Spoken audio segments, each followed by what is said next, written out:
Hello अपनी पढ़ाकू family, क्या हालचाल। तो आइए आज हम आपके लिए लेकर आए हैं क्लास 10th के साइंस का chapter number 3 metals and non metals का नेक्स्ट लेक्चर लेकर के। तो आइए स्टार्ट करते हैं। देखिए, मेटल्स एंड नॉन मेटल्स, अब तक जो है हम इस चैप्टर में काफ़ी कुछ पढ़ चुके हैं, काफ़ी कुछ चीज़ें जो है हम सीख चुके हैं। जिसमें से क्या क्या हम अभी तक सीख चुके हैं, हम जो है मेटल्स एंड नॉन मेटल्स की फ़िज़िकल प्रॉपर्टीज़ पढ़ चुके हैं, इनके बारे में जो कुछ भी एक्सेप्शंस होते हैं उनके बारे में पढ़ चुके हैं। देन हम इनकी जो है केमिकल प्रॉपर्टीज़ जो होती हैं वो भी पढ़ चुके हैं। केमिकल प्रॉपर्टीज़ में हमने क्या पढ़ा है कि केमिकल प्रॉपर्टीज़ में हमने मेटल्स की डिफरेंट सब्सटेंसेस के साथ में रिएक्शंस करवाई और हमने देखा कि वो किस, और हमने जो है ये ऑब्ज़र्व करा कि वो किस टाइप से रिएक्ट करते हैं, वो किन किन चीज़ों के साथ ज़्यादा रिएक्टिविटी शो करते हैं, कौन सा मेटल ज़्यादा रिएक्टिविटी शो करता है। तो अगर आपको ये सारी चीज़ें डिटेल में चाहिए हैं, डिटेल में जाननी है, तो आप जो है हमारे लास्ट लेक्चर्स देख सकते हैं। ओके, लास्ट लेक्चर जो है आप हमारा देख सकते हैं, क्योंकि जब चीज़ें हम स्टार्टिंग से पढ़ते हैं तो क्या होता है कि सीक्वेंस में चीज़ें हमें ज़्यादा बेटर समझ में आती हैं। तो अगर आपने अभी तक हमारे पुराने लेक्चर्स नहीं देखे हैं तो आप वो जाके देख लीजिए, ताकि हम आगे जो भी नई चीज़ें पढ़ें, जो भी नई इंटरेस्टिंग चीज़ें सीखें, आप उनके बारे में अच्छे से रिलेट कर पाएँ। ओके, सो पिछले हमने जो है फिर केमिकल प्रॉपर्टीज़ को लेकर के, मेटल्स की केमिकल प्रॉपर्टीज़ को लेकर काफ़ी क्वेश्चंस भी किए थे, जो कि काफ़ी इंटरेस्टिंग क्वेश्चंस थे और उनको करने में हमें काफ़ी मज़ा आया था। ओके, सो आइए हम आज का लेक्चर स्टार्ट करते हैं और इस लेक्चर में आगे बढ़ते हैं। ओके, आज के लेक्चर में हम पढ़ने वाले हैं कि जो ये हमारे मेटल्स होते हैं, नॉन मेटल्स होते हैं, हमने केमिकल प्रॉपर्टीज़ में काफ़ी रिएक्शंस कराए, काफ़ी हमने एग्जांपल्स देखे, उनके प्रोसेसेस देखे, उनकी रिएक्टिविटी का यहाँ तक कि ऑर्डर भी बनाया, हमने रिएक्टिविटी सीरीज़ के बारे में भी पढ़ा।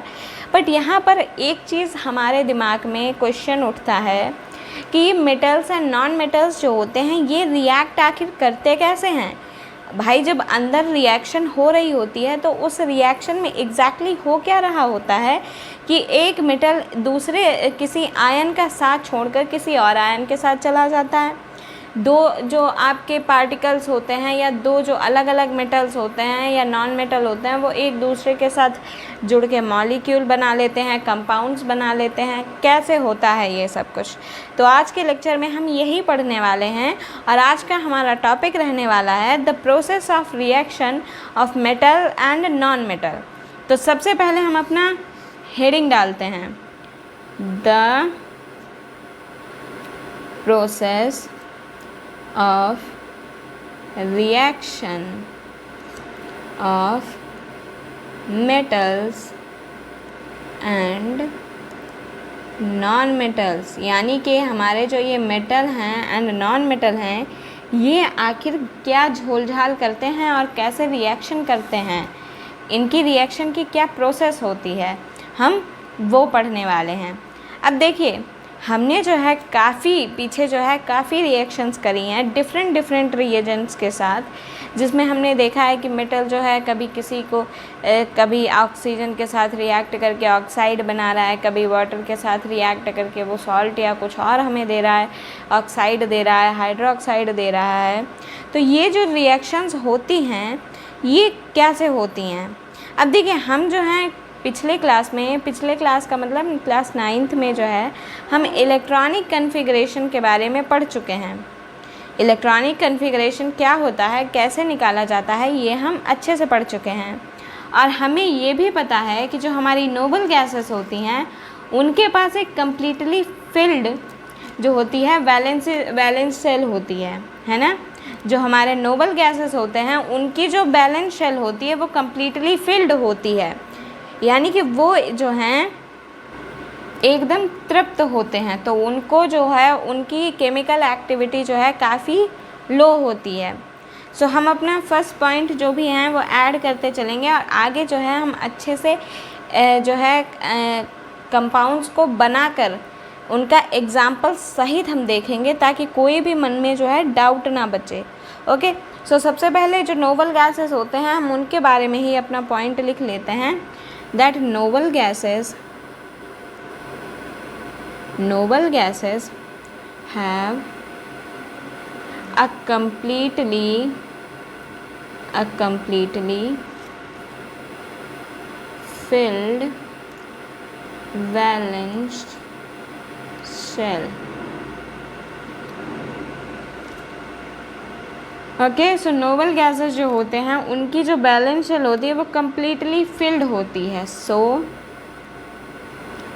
दे show very low chemical activity। समझो वो बस ऐसे ही पड़े रहते हैं, ठीक है। अगर आप उनको पुश नहीं कर रहे हो, अगर आप उनको और ज़्यादा हीट नहीं दे रहे हो तो वो रिएक्शन करते ही नहीं है, वो कोई कंपाउंड बनाते ही नहीं है।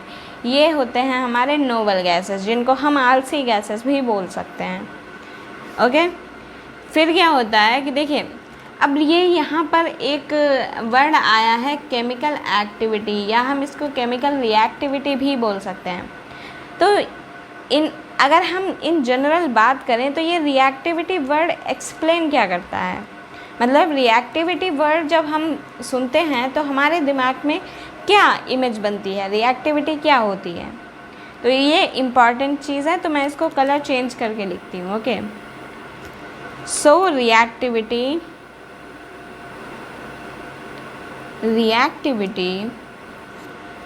is a tendency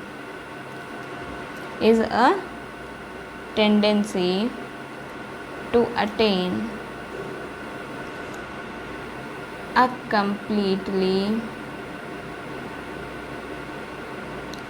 a completely filled balance shell.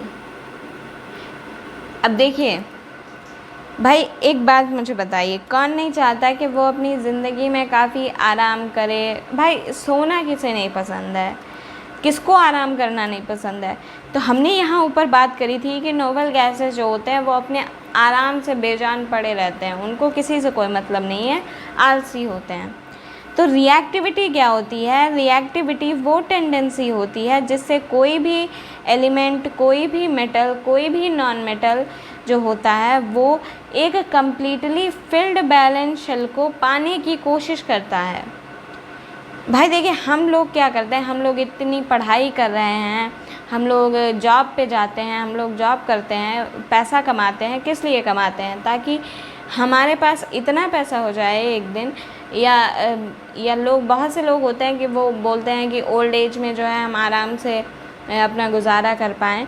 तो यूजुअली अगर देखा जाए तो हम इतनी सब कुछ मेहनत जो है वो सारी मेहनत जो है हम अपनी आराम के लिए कर रहे हैं। हमें रेस्ट चाहिए, हमें आराम चाहिए। तो ये रिएक्टिविटी वही मेहनत है, रिएक्टिविटी वही मेहनत है जिससे एलिमेंट्स अपनी वैलेंस शेल को कम्प्लीटली फिल कर पाएँ, और वो भी जो है नोबल गैस का कन्फिगरेशन पालें, और वो भी फिर उसकी तरह पड़े रहें, उनको भी कोई मेहनत, कोई काम ना करना पड़े, है ना। तो आई होप कि रिएक्टिविटी वर्ड आपको क्लियर हो गया होगा कि रिएक्टिविटी यूजुअली होता क्या है। सो इसी को हम रिएक्टिविटी बोलते हैं, यानी कि किसी भी एलिमेंट के वैलेंस शेल में कितने इलेक्ट्रॉन्स प्रेजेंट हैं, it will decide the reactivity of that element. Okay, so अब देखिए यहाँ पर हमने रिएक्टिविटी की बात कर दी। अब नोबल गैसेस अगर देखा जाए तो यहाँ पर सारा कुछ खेल जो है वो इलेक्ट्रॉनिक कन्फिग्रेशन का है। भाई जब हम बैलेंस शेल की भी बात करते हैं तो उसमें भी इलेक्ट्रॉन्स होते हैं, एंड बैलेंस शेल में भी हम इलेक्ट्रॉन्स जो हैं वो इलेक्ट्रॉनिक कन्फिग्रेशन के ही तो बेसिस पर डालते हैं ना।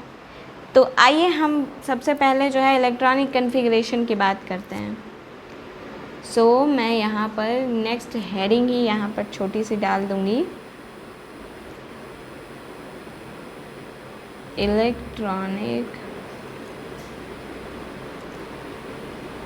कन्फिग्रेशन। अब देखिए मैं यहाँ पर इसकी ऑब्वियस सी बात है डेफिनेशन वगैरह या इसको मैं बिल्कुल बेसिक से डिफ़ाइन तो नहीं करूँगी, क्योंकि हम पिछले चैप्टर में पिछले क्लास में पढ़ चुके हैं। तो आई होप कि आप सभी को जो है इलेक्ट्रॉनिक कन्फिग्रेशन की एक बेसिक नॉलेज होगी।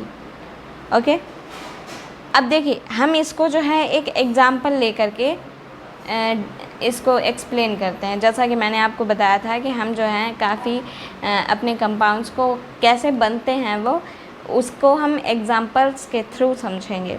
तो हम इलेक्ट्रॉनिक कन्फिग्रेशन को एग्ज़ाम्पल के ही थ्रू समझते हैं और इसी से जो है हम कंपाउंड की फॉर्मेशन करेंगे।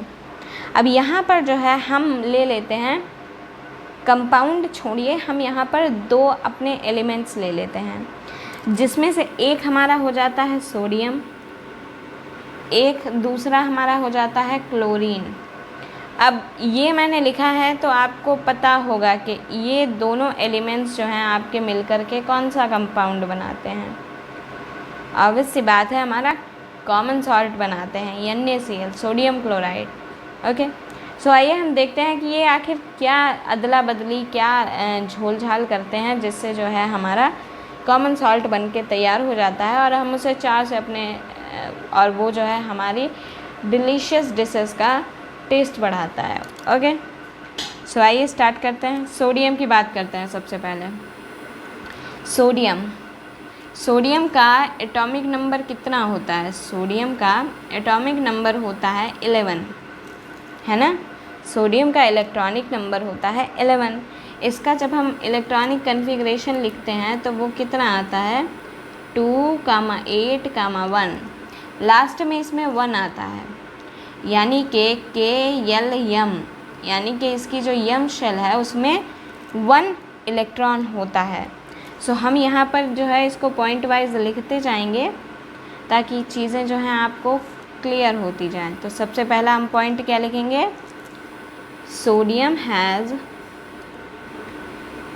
1 electron in its outermost cell। अब इस सेल का नाम क्या है? यम शेल, आउटर मोस्ट सेल यम शेल।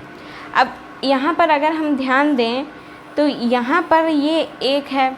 अगर हमें इसका यहाँ पर भी हमें अगर 8 इलेक्ट्रॉन्स चाहिए हैं तो हमें एक्स्ट्रा 7 इलेक्ट्रॉन्स किसी से उधार लेने होंगे, है ना। ऐसे ही तो हम देखते हैं कि अगर हमें इसका इलेक्ट्रॉनिक कन्फिग्रेशन अगर हम इलेक्ट्रॉन ले करके अगर हम पूरा करना चाहें तो हमें किसी से 7 इलेक्ट्रॉन्स लेने होंगे। 7 इलेक्ट्रॉन्स हमें रेंट पे लेने होंगे। बट अगर हम यहाँ पर इस वाले 1 इलेक्ट्रॉन को डोनेट कर दें तो हमारे पास तब भी हमारी जो बैलेंस शेल होगी वो कंप्लीट हो जाएगी, उसका ऑक्टेट कंप्लीट हो जाएगा। यानी कि हमारे पास 2 रास्ते हैं, या तो हम यहाँ पर 7 इलेक्ट्रॉन्स रेंट पे ले लें या फिर हम 1 इलेक्ट्रॉन को डोनेट कर दें।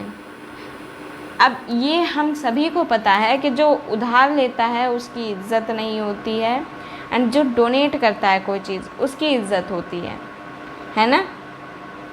तो हम यहाँ पर क्या करते हैं, हमारे लिए आसान तरीका है 1 को डोनेट करना, क्योंकि उधार हमारे ऊपर बहुत ज़्यादा चढ़ रहा है। तो ये वाला प्लान हमारा कैंसिल होता है एंड हम जो है 1 इलेक्ट्रॉन को डोनेट कर देते हैं। ऑलराइट, तो क्या होता है कि जो इसकी यल शेल होती है उसका ऑक्टेट जो होता है वो कंप्लीट हो जाता है। सो क्या होता है, इफ़ सोडियम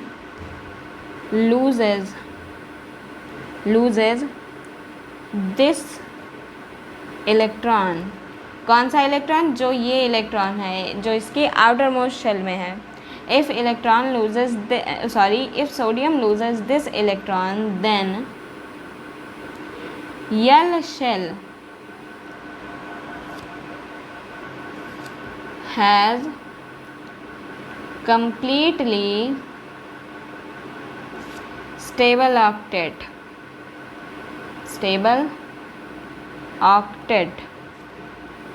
तो हमारी जो यल शेल है उसका ऑक्टेट कंप्लीट हो जाता है। ओके, तो ये यहाँ पर है कि यहाँ पर जो है हमारा सोडियम आयन जो होता है वो यहाँ पर दान करके महान बन जाता है और खुद स्टेबिलिटी गेन कर लेता है।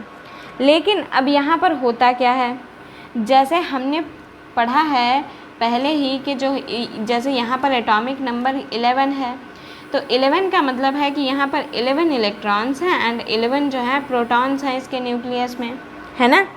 बट यहाँ पर इसने एक इलेक्ट्रॉन तो डोनेट कर दिया, तो अब इसके पास कितने इलेक्ट्रॉन्स बचते हैं, 10 इलेक्ट्रॉन्स। तो अब बचे 10 इलेक्ट्रॉन्स, बट यहाँ पर जो है 11 आपके प्रोटॉन्स हैं। प्रोटॉन जो है यहाँ पर मैं फुल लिख देती हूँ, 11 प्रोटॉन। अब यहाँ पर इसके पास 10 इलेक्ट्रॉन्स हैं लेकिन 11 प्रोटॉन्स हैं, तो प्रोटॉन्स जो हैं वो ज़्यादा हैं, इलेक्ट्रॉन्स कम हैं। एंड प्रोटॉन जो होता है वो एक पॉजिटिव आयन होता है, P+ से इसको डिनोट करते हैं। तो अब जब इसके पास जो है P+ है तो ऑब्वियस सी बात है कि Na के ऊपर जो है एक प्लस आ जाएगा। भाई इसने दान किया है तो ऑब्वियस सी बात है ये महान है। अब महानता को हम कैसे इमेजिन करते हैं, एक पॉजिटिव थिंग से। तो इस तरीके से जो है ये चीज़ें जो हैं आप इनको कॉमन लाइफ से अगर रिलेट करेंगे तो आपको लर्न करने में आसानी रहेगी, इसीलिए मैं आपको ये एग्जांपल्स देती हूँ। हमारे आसपास अगर कोई आदमी कुछ दान करता है तो हम उसको एक अच्छा इंसान मानते हैं और अच्छाई को हम पॉजिटिविटी से शो करते हैं। सोडियम ने यहाँ पर इलेक्ट्रॉन का दान दिया है, so it will be positive. So हम यहाँ पर क्या लिखेंगे अपने नेक्स्ट पॉइंट में, that the nucleus of sodium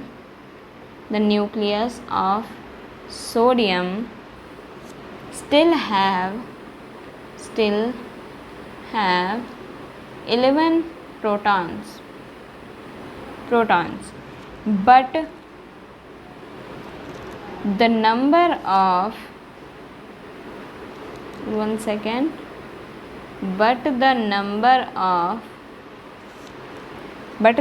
of electrons is 10 now, यानी कि नंबर ऑफ़ इलेक्ट्रॉन्स जो है वो घटकर 10 हो गया है।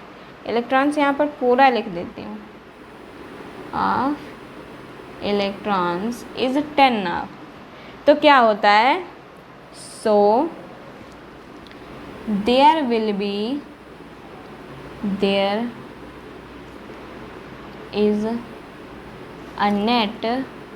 Is a net positive charge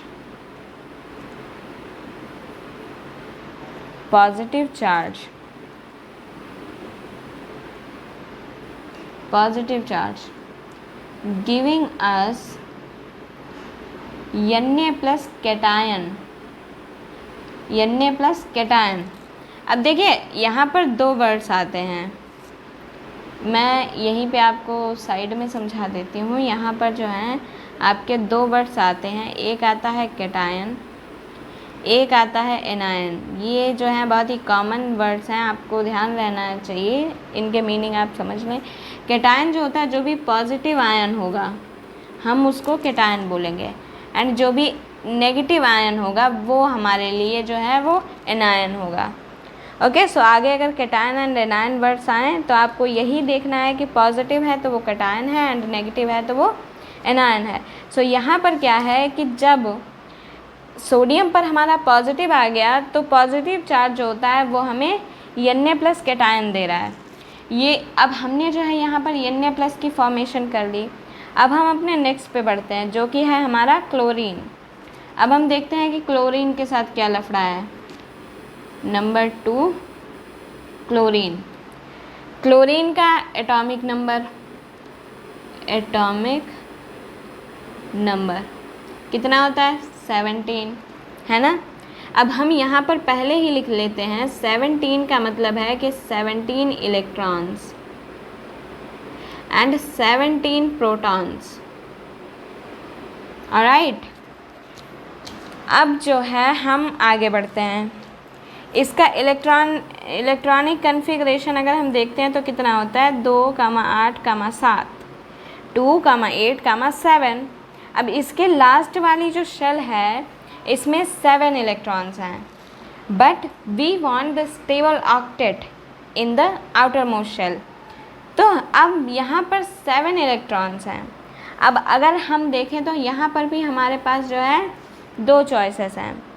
पहला कि हम जो है एक इलेक्ट्रॉन को रेंट पे ले लें, उधार ले लें। दूसरा है कि हम 7 इलेक्ट्रॉन्स को डोनेट कर दें। अब देखिए कहा नहीं जाता है, अगर हम उसकी बात करें, रियलिटी चेक की बात करें, तो कहा जाता है कि पता चला आपके पास 10 रुपये हैं, ठीक है, आपके पास 10 रुपये हैं और आपको कोई चीज़ लेनी है जो कि 11 रुपये की है। अब आपके पास 2 ऑप्शंस हैं। चलिए इसको थोड़ा और मैं सिंपल करती हूँ कि मान लीजिए कि आपके पास जो है 10 रुपये हैं।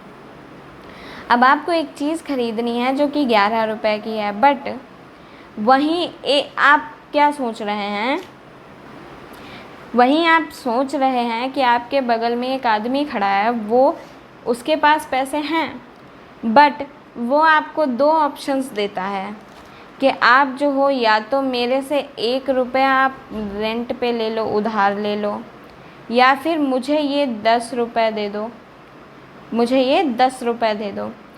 तो एक बात बताइए कि अपनी मतलब आपके लिए इसमें से कौन सा ऑप्शन चुनना सही रहेगा? आप जो हो 1 रुपया रेंट पे लेना ज़्यादा सही है 10 रुपये डोनेट करने से, क्योंकि डोनेशन उतना ही देना चाहिए कि आपकी खुद की फाइनेंशियल लाइफ पर कोई इफ़ेक्ट ना पड़े, है ना। डोनेशन जो होता है हम किसी की मदद करने के लिए देते हैं। मैं रियल लाइफ के डोनेशन की बात कर रही हूँ, फिर हम इलेक्ट्रॉन्स पे आएंगे। ये सिंपल सा रूल है ना कि डोनेशन उतना दो कि अपनी प्राइवेट लाइफ जो है, अपनी फाइनेंशियल लाइफ जो है वो डिस्टर्ब ना हो, उस पर इफ़ेक्ट ना पड़े। तो यहाँ पर 1 इलेक्ट्रॉन उसको उधार लेना है, वहीं 7 इलेक्ट्रॉन उसको डोनेट करने हैं। तो यहाँ पर जो है अगर देखा जाए तो ये वाली डील जो है वो प्रॉफिटेबल लग रही है ना भाई। 1 इलेक्ट्रॉन को रेंट पे लेना और 7 इलेक्ट्रॉन अपने दे देना। तो अगर हम यहाँ पर 1 इलेक्ट्रॉन ले रहे हैं तो एटलीस्ट हमारे पास 6 इलेक्ट्रॉन्स तो ऑलरेडी बचे हुए हैं ना भाई। उधार आया है ना, इसलिए मैंने 1 इलेक्ट्रॉन यहाँ पे काट दिया है, इसलिए हमारे लिए 1 इलेक्ट्रॉन को रेंट पे लेना जो है क्लोरीन के लिए आसान है। वो क्या करता है, 1 इलेक्ट्रॉन रेंट पे ले लेता है। अब चलिए हम इसको भी थियरी वाइज जो है फैक्ट्स में लिख करके समझाते हैं, ताकि इससे जो है आपके कॉन्सेप्ट्स क्लियर हो जाएं, ताकि हम जब आगे कंपाउंड्स की फॉर्मेशन देखें तो ये चीज़ें आपको ऐसे ही समझ में आ जाएं। हम लिखते हैं that chlorine has 7 electrons in the outermost shell, in the outermost shell, okay, and it requires 1 more electron, and it requires 1 more electron to complete its octet,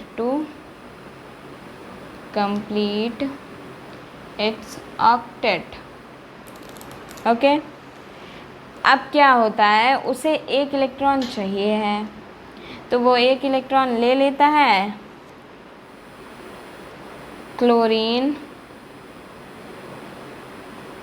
receives 1 electron and forms Cl minus anion due to excess of 1 electron,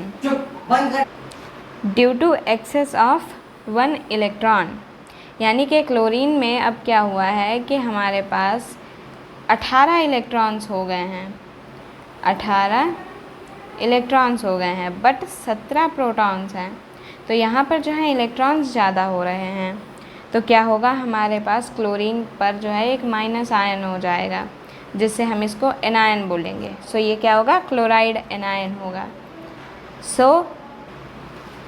अब जो है हमने यहाँ पर chloride ion भी बना लिया, और यहाँ पर हमारा सोडियम कैटायन भी बन गया, है ना।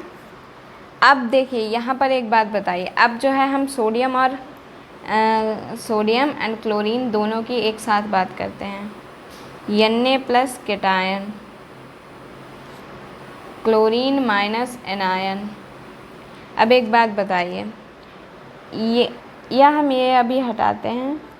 देखिए सोडियम क्या है, इसको क्या करना है, डोनेट करना है, डोनेट्स इलेक्ट्रॉन्स। और इसको क्या करना है, रिसीव करना है, इसे चाहिए है रिसीव इलेक्ट्रॉन। तो अब एक बात बताइए, एक बंदा है जिसके पास ज़्यादा खाना है और एक बंदा है जिसके पास कम खाना है, यानी कि ये वो बचा जितना खाना है वो उतना नहीं खा सकता, इसके पास थोड़ा कम है, इसे अभी भी भूख लगी है। तो इसका सल्यूशन क्या है कि ये अपने में से थोड़ा खाना इसको दे दे, यानी कि एक्स्ट्रा खाना जो है इसके पास वो अगर ये इसे दे देता है तो दोनों की ही प्रॉब्लम सॉल्व हो जाती है और खाना भी हमारा वेस्ट नहीं होता है। सो क्या होगा कि क्लोरीन एंड सोडियम जो होते हैं, सोडियम जो होता है वो क्लोरीन को अपना इलेक्ट्रॉन दे देता है एक्स्ट्रा वाला, और क्लोरीन उसको ले भी लेता है, और ये दोनों जो हैं एक दूसरे के साथ दोस्ती कर लेते हैं, और दोस्ती कर लेते हैं तो ये एक कंपाउंड बना देते हैं जिसको हम सोडियम क्लोराइड बोलते हैं।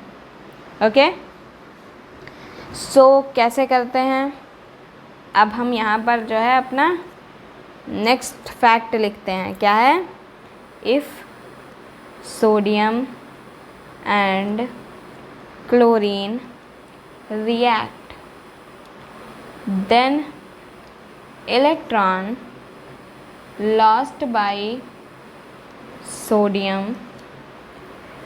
can be gained by chlorine। Okay, sodium को इलेक्ट्रॉन लूज़ करना है तो उसने लूज़ कर दिया, निकाल दिया, अब वही इलेक्ट्रॉन क्लोरीन ने गेन कर लिया। तो क्या होता है, after that chlorine and sodium both will have complete octet। भाई सोडियम ने दे दिया है तो उसके पास 2,8 हो गया, क्लोरीन ने ले लिया है तो उसके पास 2,8,8 हो गया। सो दोनों का ही ऑक्टेट कंप्लीट हो गया है ना। इसीलिए बोलते हैं कि साथ रहना ज़्यादा इम्पॉर्टेंट होता है। यहाँ पर हम केमिस्ट्री में एक चीज़ ये सीख चुके हैं कि 1 और 1 को 11 क्यों बोलते हैं, है ना। तो यही शक्ति होती है एकता की। अब यहाँ पर जब सोडियम ने जो है इलेक्ट्रॉन लूज़ किया है तो सोडियम जो है आपका पॉजिटिव बन रहा है एंड क्लोरीन जो है वो आपका नेगेटिव बन रहा है। Alright, so both of them have, so both of sodium and chlorine have give and take, have give and take relation, यानी कि सोडियम एंड क्लोरीन जो हैं वो आपके दोस्ती तो कर रहे हैं, बट ये जो है उनकी बिज़नेस पार्टनरशिप ज़्यादा लग रही है, क्योंकि यहाँ पर जो है उनका गिव एंड टेक वाला रिलेशन है कि अगर जब तक तू मुझे इलेक्ट्रॉन्स की सप्लाई दे रहा है तब तक हम भाई दोस्त हैं, तब तक हम पार्टनर हैं, हम साथ साथ हैं। बट जहाँ तूने अपनी इलेक्ट्रॉन्स की सप्लाई बंद करी, मैं तुझे नहीं जानती, ओके, मैं किसी और के साथ जा रही हूँ, तो ये होता है सोडियम एंड क्लोरीन के बीच में, तब जाके जो है हमारा ये बनता है क्या, सोडियम क्लोराइड, कॉमन सॉल्ट। अब देखिए जो ये रिएक्शन होती है इसको हम एक नॉर्मल फॉर्म में, एक शॉर्ट फॉर्म में किस तरीके से डिफ़ाइन करते हैं वो हम देखते हैं। ये हमारे, अगर आपको बोल दिया जाए कि इसको जो है आप एक इक्वेशन की फॉर्म में लिखिए, इसको आप डॉट स्ट्रक्चर के रूप में लिखिए, तो आप कैसे लिखेंगे, सोडियम जो है, सोडियम से पहले आपने क्या बनाया, Na+ बनाया, जो कि उसने एक इलेक्ट्रॉन डोनेट करके किया, ठीक है। यहाँ पर क्लोरीन ने क्या किया था, एक इलेक्ट्रॉन गेन करा था, तो यहाँ पर इसने एक इलेक्ट्रॉन ले लिया और इसने Cl- बना दिया। अब हमारे पास Na+ भी है, Cl- भी है। ये तो हो गई रिएक्शन Na+ एंड Cl- बनने की। बट अब देखते हैं यहाँ पर जो आपका सोडियम है, इसके पास कितने इलेक्ट्रॉन्स हैं, आउटर शेल में एक इलेक्ट्रॉन है, प्लस यहाँ पर आपका क्लोरीन है, क्लोरीन के पास कितने हैं, 7 हैं। तो पहले हम 7 इलेक्ट्रॉन्स बना लेते हैं, 1 2 3 4 5 6 एंड 7। ये इसके 7 इलेक्ट्रॉन्स हो गए। इसको एक इलेक्ट्रॉन चाहिए है, तो हम इसको एज ए एरो से इस तरीके से दिखाते हैं, शो करते हैं कि सोडियम ने अपना एक इलेक्ट्रॉन इसको दे दिया है। तो अब बनता क्या है, Na+ बनता है, जिसको हम ब्रैकेट में बंद कर देंगे। यहाँ पर ये क्लोरीन बन रहा है, इसके हम सारे इलेक्ट्रॉन शो कर देते हैं। अब यहाँ पर इस तरीके से शो करेंगे, क्रॉस नहीं शो करेंगे, क्योंकि एक इलेक्ट्रॉन ये भले ही क्लोरीन के पास चला गया है, लेकिन वो है अभी तक सोडियम का ही। सो इस तरीके से, और इस पर जो है माइनस चार्ज आ गया है। तो ये जो है हमारा क्या है, फॉर्मेशन ऑफ सोडियम क्लोराइड। इस तरीके से जो है सोडियम क्लोराइड की फॉर्मेशन होती है। वही हमारा नमक जो हम अपने खाने में डालते हैं, यूज़ करते हैं। ओके, अब देखिए सोडियम एंड क्लोराइड दोनों ही आयंस जो होते हैं वो अपोजिटली चार्ज्ड होते हैं। सो वो एक दूसरे को अच्छे से अट्रैक्ट करते हैं और उनके बीच में जो है एक स्ट्रॉन्ग फोर्स ऑफ अट्रैक्शन बन जाता है, जिस वजह से ही जो है हमारा ये नमक जो है वो अपनी फॉर्म को बनाए रखता है। सो हमारा नेक्स्ट फैक्ट क्या होगा, that Na+ and Cl- ions being oppositely charged attract। ये तो कॉमन सी बात है कि जो अपोजिट चार्ज होते हैं वो एक दूसरे को अट्रैक्ट करते हैं। सो Na+ and chlorine- ions being oppositely charged attract each other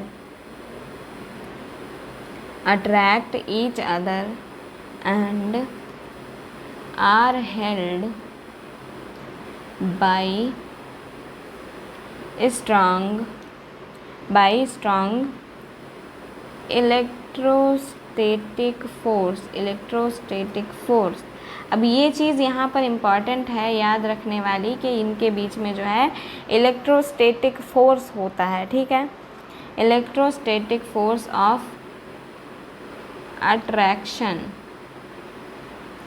attraction to form NaCl, यानी कि NaCl के जो पार्टिकल्स होते हैं उनके बीच में यही आपका जो है फोर्स ऑफ अट्रैक्शन होता है। लेकिन यहाँ पर एक चीज़ ये ध्यान देने वाली है, ये नोट करने वाली है कि Na+ एंड क्लोरीन- मिल के एक दूसरे के साथ कोई ये मॉलिक्यूल नहीं बनाते हैं। ये बस एक दूसरे के आसपास ऐसे घूमते रहते हैं, एक दूसरे से जुड़े रहते हैं, एक दूसरे के आसपास घूमते रहते हैं, बट ऐसा नहीं, हम इनको एज अ मॉलिक्यूल नहीं एज्यूम कर सकते हैं, ठीक है। ये जो है सिर्फ इकट्ठे हो जाते हैं। सो हम यहाँ पर एक नोट लिखते हैं, वो नोट क्या रहेगा, that NaCl does not exist as molecule। उसके पास मॉलिक्यूल नहीं होते हैं, मॉलिक्यूल, बट एग्रीगेट्स का मतलब क्या हुआ कि ये जो हैं इनके पार्टिकल्स जो होते हैं वो इकट्ठा हो जाते हैं एक दूसरे के आसपास। Aggregates of oppositely charged ions, alright. तो ये जो है आपके NaCl की कहानी होती है। अब ये तो NaCl की कहानी हमने जो है पूरी थियरी के साथ देखी है। अब जो है हम एक और एग्ज़ाम्पल लेते हैं जिसमें थियरी नहीं होगी, सिर्फ प्रैक्टिकल आपका फॉर्मेशन होगी। सो नेक्स्ट एग्जांपल हम देखते हैं, फॉर्मेशन ऑफ MgCl2। अब यहाँ पर जो है हमने एक डिफरेंट कंपाउंड लिया है जिसमें हमारे पास 2 क्लोरीन्स हैं। सबसे पहले हमने ऊपर क्या किया था, हमें आयंस बनाने हैं। यहाँ पर हम सिर्फ रिएक्शन लिखेंगे। सो मैग्नीशियम क्या कर रहा है, वो 2 इलेक्ट्रॉन्स लूज़ करता है एंड Mg2+ बनाता है। मैग्नीशियम 2 इलेक्ट्रॉन्स लूज़ कर रहा है। अब 2 इलेक्ट्रॉन्स निकाल रहा है तो यहाँ पर 2 पॉजिटिव आएंगे ना ऊपर। सो Mg2+ बना रहा है। वैसे ही क्लोरीन, भाई देखिए क्लोरीन को सिर्फ एक ही इलेक्ट्रॉन त्यागना है, क्योंकि मैग्नीशियम का अगर हम देखें तो यहाँ पर 2,8,2 होता है। सो यहाँ पर जो है ये 2 इलेक्ट्रॉन्स लूज़ करेगा तब ना इसका जो है ऑक्टेट कंप्लीट होगा, इसीलिए हमने जो है Mg2+ बनाया है। बट क्लोरीन जो है वो एक ही इलेक्ट्रॉन ले रहा है। सो हम क्या करेंगे, क्लोरीन का सिंपल सा फंडा है, बस एक इलेक्ट्रॉन त्याग दिया उसने और Cl- बना लिया, सॉरी एक इलेक्ट्रॉन ले लिया उसने और Cl- बना लिया।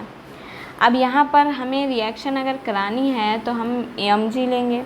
Mg के पास 2 इलेक्ट्रॉन हैं, बट उसे ये इलेक्ट्रॉन अगर देने हैं तो क्लोरीन जो है वो सिर्फ एक इलेक्ट्रॉन ले सकता है। तो वो क्या करेगा, 2 अलग अलग क्लोरीन्स को दे देगा। भाई एक बात बताइए, आपके पास 2 एक्स्ट्रा टॉफ़ीज़ हैं, कैंडीज़ हैं, ठीक है। अब आपका जो फ्रेंड है वो कह रहा है कि भाई मैं सिर्फ एक कैंडी ले सकता हूँ, तो आप क्या करेंगे, एक कैंडी उसको दे देंगे, एक कैंडी अपने दूसरे दोस्त को दे देंगे, है ना, दूसरे फ्रेंड को दे देंगे। सो यहाँ पर भी वही होने वाला है। यहाँ पर जो है हमने 2 क्लोरीन एटम्स लिए। अब इनके इलेक्ट्रॉन्स हम ठीक ऊपर की ही तरह फिल करते हैं, 1 2 3 4 5 6 एंड 7, 1 2 3 4 5 6 एंड 7।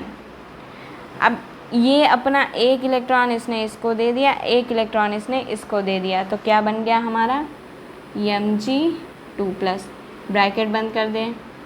देन क्लोरीन 1 2 3 4 5 6 7, ये एक इसका इलेक्ट्रॉन। अब इसको हम अलग अलग क्लोरीन नहीं पूरी लिखेंगे, यहीं पर जो है हम क्या करेंगे, इसने माइनस बना लिया है ना भाई, इलेक्ट्रॉन ले लिया तो माइनस बन गया, इसी के ब्रैकेट के आगे हम 2 लगा देंगे। अब देखिए MgCl2 बन गया कि नहीं बन गया, है ना।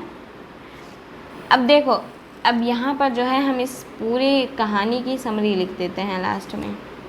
क्या समरी आती है कि जो ये कंपाउंड्स जो हैं, the compound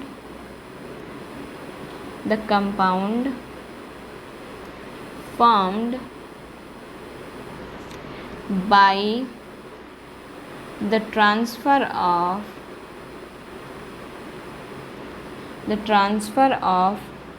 electrons from metal to non-metal भाई मेटल्स ही इतने दानदाता होते हैं, नॉन मेटल्स जो होते हैं वो सिर्फ छीनना जानते हैं, ठीक है, इतना याद रखिएगा। सो यहाँ पर जो है metals to non metals are known as ionic compounds. इन्हीं को जो है हम आयनिक कंपाउंड्स बोलते हैं। आयनिक कंपाउंड्स क्यों बोलते हैं, क्योंकि इनमें जो है आयंस बन रहे हैं। हमने बनाए थे ना Na+Cl-, यहाँ पर Mg2+ बनाया, Cl- बनाया, सो यहाँ पर आयंस बन रहे हैं। और भी इनका एक नाम होता है जिसको हम बोलते हैं इलेक्ट्रोवैलेंट कंपाउंड। इलेक्ट्रोवैलेंट इसलिए बोलते हैं क्योंकि इनके बीच में जो है इलेक्ट्रोमोटिव फोर्स काम करता है। ओके, ऑलराइट, तो ये था हमारा आज का लेक्चर। अगर आपको जो है आज के लेक्चर में कुछ अच्छा समझ में आया है, कुछ इंटरेस्टिंग आपको जानने को मिला है, तो प्लीज़ हमारे इस वीडियो को लाइक एंड शेयर ज़रूर करें एंड हमारे चैनल ग्लोबल बोर्ड को सब्सक्राइब ज़रूर करें। Thank you very much for watching this video. Okay, bye.